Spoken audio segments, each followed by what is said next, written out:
Third reading. Kia ora tātou. David Clendon. Thank you, Mr. Speaker. Ke te mihi nui kia koutou, ki te mana o Ngati Whatua o Kaipara, nā manuhiri ki tēnei whare, te whare I raru a tēnā koutou katoa.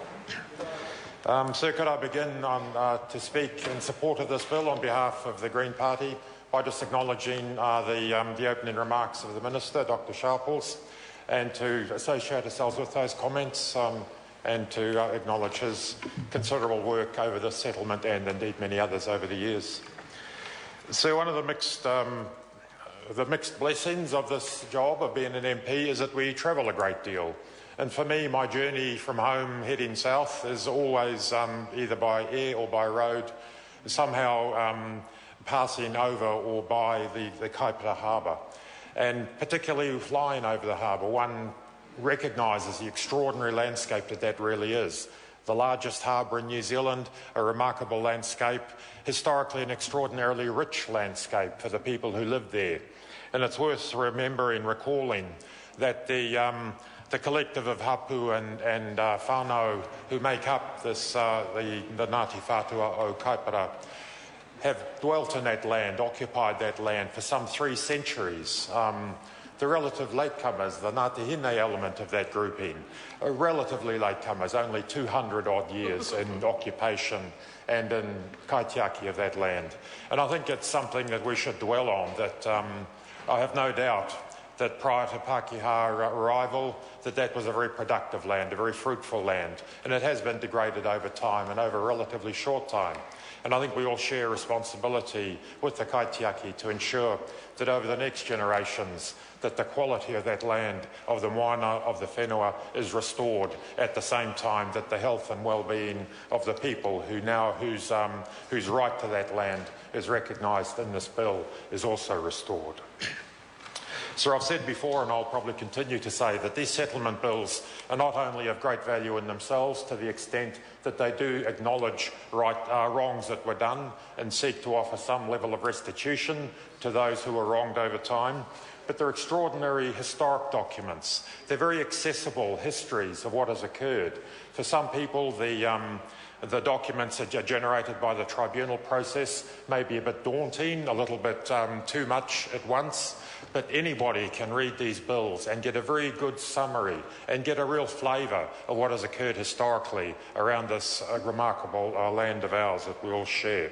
And these bills do have the history written rather, in very clear, concise language, but nevertheless language that cannot help but stir the emotions as well as being quite objective statements of what has happened over time. I commend anyone in New Zealand to read these bills, to understand what is at stake here, and to understand the value of the settlement process that this reading is part of. So the point's been made that Ngati Whatua they cooperated considerably with the Crown. They made the Crown, the new Pākehā settlers, very welcome. They engaged and sought to seek benefit, both for themselves and for the new settlers, out of the new relationship was established. What makes it doubly unfortunate that their hospitality, their welcome, their goodwill was not reciprocated. And the point's been made that in the bill, in fact, by 1853, only 13 years after the signing of the treaty, Ngati Whatua o Kaipara had lost access to their lands around the upper Waitemata. By 1900, 90% of their former landholdings had been alienated from them, and of that remaining 10%, 75% of that disappeared by 1990. So clearly it has been a long and unfortunate history of alienation, of a failure to honour the spirit or indeed the letter of the treaty by legal means and illegal means. And it is good, and it's a genuine privilege to be part of a small part of this process of restitution, of making right some of the wrongs that have been done historically. I think it's useful to mention that, as ever, that Of course, we recognise that what is given back in material terms is only a small part of what was taken historically. We know that if all the value, the material value was restored to iwi and hapu throughout the country, that the New Zealand economy would be destroyed, as we know it would be destroyed, and that would be to nobody's benefit. So while the material return, the land, the money that's involved is not a trivial matter by any means.